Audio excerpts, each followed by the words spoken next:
मौलाना साहब, मजलिस रमज़ान की इस मुबारक मजलिस में आपका तहे दिल से इस्तकबाल है। अस्सलामु अलैकुम व रहमतुल्लाहि व बरकातहू। वालेकुम अस्सलाम वरहमतुल्लाहि वबरकातुह। मौलाना साहब, आपके हौसला अफजाई के पैगाम हमारे जो दोस्त हैं, हमारे जो लोग हैं, उनकी तरफ से आ रहे हैं और वो इस बात से खुश है कि उनका जो सवालात है, वो जो जानना चाहते हैं, आपकी तरफ से उन्हें जवाब मिल रहा है। और उन लोगों ने जिन्होंने भी कहा है, आपको शुक्रिया अदा के अल्फाज पेश करते हैं। जज़ाकुमुल्लाह खैर, शुक्रिया। जी मौलाना साहब, तो आज हम सवालों का सिलसिला आगे बढ़ाते हैं और एक सवाल जो सबसे पहला मैं आपसे पूछना चाहूंगा, ये एक भाई साहब ने हमसे कहा है और ये मुर्गी जो ज़िबा करना है, इनके बारे में इन्होंने सवाल किया है। तो सवाल कुछ इस तरह से है मौलाना साहब, मुर्गी ज़बा करते वक्त अगर अचानक में गला कटकर अलग हो गया तो क्या ज़बा में कोई फर्क होगा? बिस्मिल्लाहिर्रहमानिर्रहीम, नहमदुहु व नुसल्ली अला रसूलिल करीम। जी, ज़बीहा जो है वो ज़बह करने का सही तरीका ये है कि इंसान जो है अपने होश व हवास में हो और बिस्मिल्लाहिर्रहमानिर्रहीम, अल्लाहु अकबर, बिस्मिल्लाह, अल्लाहु अकबर कह कर के बिस्मिल्लाह यानी अल्लाह का नाम लेकर के उसको ज़बह करे और कम अज़ कम 2 या 3 जो रगें हैं जानवर की वो कट जाए ताकि उसका जो है खून बह जाए। अब इस सूरत के अंदर में अगर भूल से इस तरीके से हो गया है कि ज़बह करते हुए हाथ में उनका यानी मुर्गे का मुड़ आ गया है, तो उस सूरत के अंदर में यानी हलाल तो हो जाएगा ज़बीहा और खाना भी सही है, लेकिन ये मकरूह है, इस तरीके से करना मकरूह है। तो एहतियात करनी ज़रूरी है। हम लोग सिर्फ ये तवज्जो रखें कि भाई कम अज़ कम 2 से 3 जो रगें हैं वो कट जाए और बहुत ज़्यादा डीप के अंदर में काटना, उसकी वजह से जानवर को तकलीफ़ होती है, क्योंकि अल्लाह सुब्हानहू व तआला ने एक निज़ाम रखा हुआ है कि एक जो नसें जो रगें होती है वो दिमाग के साथ बदन का एक ताल्लुक़ बरकरार रखती है ताकि दिमाग के ज़रिए से वो उस बॉडी को मैसेज पहुंचता रहे, ताकि वो जो हार्ट है वो उसका पंपिंग होता रहे, ताकि वो जितना भी खून है उसमें से जो गंदगी है वो सब की सब बाहर आ जाए। जी जी मौलाना साहब, तो आज का हमारा दूसरा सवाल ये है, ये कज़ा नमाज जो कज़ा उम्री है इससे लेकर के है, जिंदगी की छूटी हुई जो कज़ा नमाज की नीयत है वो कैसे किया जाए? जी, नमाज की क़ज़ा के बारे में न तो कुरान करीम के अंदर में सराहतन उसका ज़िक्र है, हदीस शरीफ के अंदर में इतना ज़िक्र मिलता है कि मन नाम अन सलातिन औ नसियहा फलयुसल्लिहा इदा ज़करहा, कि जो शख्स अपनी नमाज से सो गया हो या भूल गया हो तो जब भी उसको याद आए वो उसको पढ़ ले वापस।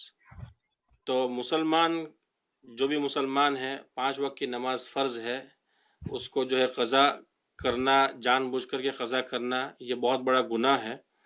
लेकिन मुसलमान से क़ज़ा करता नहीं बल्कि उससे हो जाती है, यानी नादानी के अंदर में या इसी तरीके से तसामुह के ज़रिए से, या कभी कोई परेशानी आ गई या कहीं कहीं बिज़ी हो गया।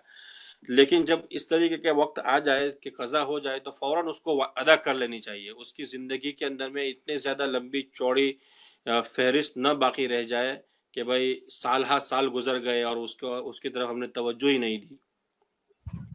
तो मुसलमान का ये है कि भाई वो इसको क़ज़ा करता नहीं बल्कि उससे हो जाती है।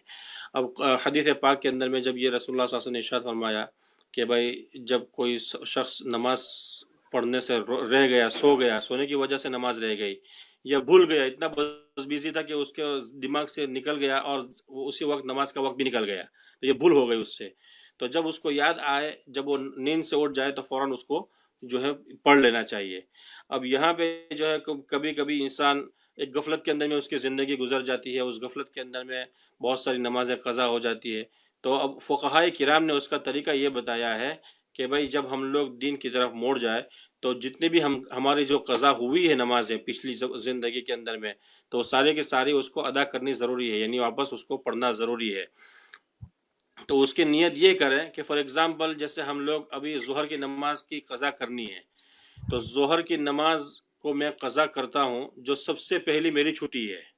اس طریقے سے نیت کریں گے کہ یا اللہ میں اپنی ظہر کی سب سے پہلے جو نماز چھٹی ہے اس کی قضا کرتا ہوں یا اس کی قضا کرتی ہوں. اسی طریقے سے عصر کی نماز اگر پڑھ رہا ہے یا پڑھ رہی ہے تو اس صورت کے اندر میں ہم یہی کہیں گے کہ یا اللہ میری عصر کی جو سب سے پہلی نماز قضا ہوئی ہے اس کی میں قضا کر رہی ہوں یا قضا کر رہا ہوں. تو ہر نماز کے وقت یہی نیت کریں گے کہ جو سب سے پہلی میری فجر یا ظہر یا مغرب یا عصر یا عشاء قضا ہوئی ہے میں اس کی قضا کر رہا ہوں یا کر رہی ہوں. جی مولانا صاحب، تیسرا ہمارا سوال ہے قرآن کی سورہ توبہ میں بسم اللہ نہ ہونے کی کیا وجہ ہے اس کا؟ جی یہ مسئلہ یعنی اس سے تو ہمارے کوئی اس کا دین کا مطلب کہ مسائل کا تو کوئی تعلق نہیں ہے. البتہ مفتی محمد شفیع صاحب رحمۃ اللہ علیہ نے اپنی کتاب معارف القرآن کے اندر میں بہت تفصیل کے ساتھ اس کی بحث کی ہے. اس بحث کا نتیجہ اور خلاصہ حضرت مولانا مفتی محمد تقی عثمانی دامت برکاتہم العالیہ نے اپنی کتاب آسان ترجمہ قرآن کریم کے اندر میں یہ کہا ہے کہ یہ سورہ توبہ جو ہے مدنی ہے اور نبی پاک صلی اللہ علیہ وسلم کے مدینہ کے اندر میں حیات طیبہ کے آخری دور کے اندر میں یہ نازل ہوئی ہے. اور اس سورت کے جو مضامین ہیں یعنی اس کا جو سبجیکٹ ہے وہ پریویس سورت سے یعنی جو اس سے پہلے والی سورت ہے سورہ انفال اس سے ملتا جلتا ہے. تو صحابہ کے زمانے کے اندر میں بہت سارے صحابہ یہی سمجھا کرتے تھے کہ یہ سورہ انفال کا ہی حصہ ہے اور اسی وجہ سے اس کو سورہ انفال کے بعد لایا گیا. اور چونکہ اس کا حصہ جاننے کی وجہ سے اس کو بسم اللہ نہیں لکھی گئی لیکن ایک فاصلہ رکھ دیا گیا تاکہ اگر وہ کیونکہ حضرت عثمان رضی اللہ تعالی عنہ جو جامع القرآن کے نام سے مشہور ہے جنہوں نے قرآن کریم کو جمع کیا ان کے پاس جب اس سورت کو لایا گیا تو وہ اس کے اوپر بسم اللہ نہیں لکھی ہوئی تھی. اور اس سورت کا نام دوسرا سورہ براءت بھی ہے اور جب شروع ہوتا ہے براءۃ من اللہ ورسولہ الی الذین عاہدتم من المشرکین کہ مشرکین مکہ نے جو تکلیف رسول اللہ صلی اللہ علیہ وسلم کو دی تھی بہت زیادہ تکالیف کے ساتھ رسول اللہ صلی اللہ علیہ وسلم نے زندگی گزاری تھی اور ہجرت کے اوپر مجبور ہو گئے تھے اور جب واپس ان کے ساتھ یہ مصالحت ہونی تھی اور رسول اللہ صلی اللہ علیہ وسلم عمرۃ القضاء کے لیے آئے تو یہ سارے ان لوگوں نے بہت زیادہ رسول اللہ صلی اللہ علیہ وسلم کو تکلیف دی تو اللہ سبحانہ و تعالیٰ نے اس سے براءت ظاہر کی ہے مشرکین سے. اور یعنی رحمت اور براءت ایک ساتھ جمع نہیں ہو سکتی اس وجہ سے حضرت علی رضی اللہ عنہ کے کہنے کے مطابق کہ اس کے شروع میں بسم اللہ الرحمن الرحیم نہیں لکھا گیا. لیکن بہرحال جو خلاصہ یہ ہے اور جو تحقیقی بات یہ ہے کہ یہ عامتاً ایسا ہی سمجھا جاتا تھا کہ سورہ انفال ہی کا ایک حصہ ہے اور مضامین یعنی جو سبجیکٹ ہے جو بحث کی گئی ہے دونوں صورتوں کے اندر میں وہ ایک ہی بحث کی گئی ہے اور اسی وجہ سے اس کو ساتھ میں لایا گیا ہے. باقی اگر ہم لوگ سورہ انفال کی تلاوت کرتے کرتے ختم کر دیا سورہ انفال کو اور سورہ توبہ شروع کر رہے ہیں تو وہاں پہ ہم لوگوں کو 3 طریقے اختیار کرنے چاہیے. ایک تو یہ ہے کہ ہم جو آخری آیت سورہ انفال کی ہے ان اللہ بکل شیء علیم اور جو شروع آیت ہے سورہ توبہ کی براءۃ من اللہ تو پڑھنے کے 3 طریقے ہیں. ان اللہ بکل شیء علیم براءۃ من اللہ ملا لیا. دوسرا طریقہ یہ ہے کہ ہم اسٹاپ ہو جائے ان اللہ بکل شیء علیم براءۃ من اللہ. اور تیسرا طریقہ اس کو سکتہ بولا جاتا ہے تجوید کی اصطلاحات کے اندر میں کہ تھوڑے دیر کے لیے ٹھہر جائے بغیر سانس چھوڑے یعنی سانس برقرار رکھے لیکن تھوڑا اسٹاپ ہو جائے تاکہ پتہ چل جائے کہ بھائی یہ دونوں صورتوں کے درمیان میں تفریق ہے. تو یہ ہے اس کے پڑھنے کا طریقہ. جی مولانا اور صاحب، اگر ہم اس کے شروع سے ہم اگر تلاوت کریں گے سورہ توبہ کے شروع سے تلاوت کریں گے تو صرف اعوذ باللہ من الشیطان الرجیم پڑھ کر کے ٹھہر جائیں گے اور پھر براءۃ من اللہ ورسولہ الی الذین عاہدتم پڑھیں گے. اور اگر سورہ توبہ کے درمیان سے اگر ہم تلاوت کر رہے ہیں تو اس صورت کے اندر میں قراء کرام نے دونوں ترجیحات دی ہے کہ ہم بسم اللہ الرحمن الرحیم بھی پڑھ سکتے ہیں.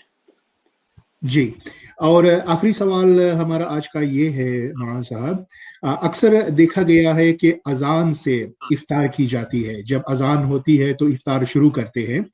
کیا शरीयत इस्लाम में अजान और जो इफ्तार है इसको लेकर के कोई कानून है कि इफ्तार के लिए अजान देना चाहिए, या फिर आप इसके बारे में बयां करें। जी, जब इफ्तार का वक्त होता है, गुरूब का वक्त हो जाता है, तो गुरूब के बाद जो है रोज़ेदार को खाने पीने की इजाज़त हो जाती है। यानी जिन चीज़ों से रुकने का नाम रोज़ा है, उस चीज़ों को करने की इजाज़त हो जाती है। और उसके अंदर में कल जैसे बताया गया कि उसमें देरी भी नहीं करनी चाहिए, देरी करना भी मकरूह है।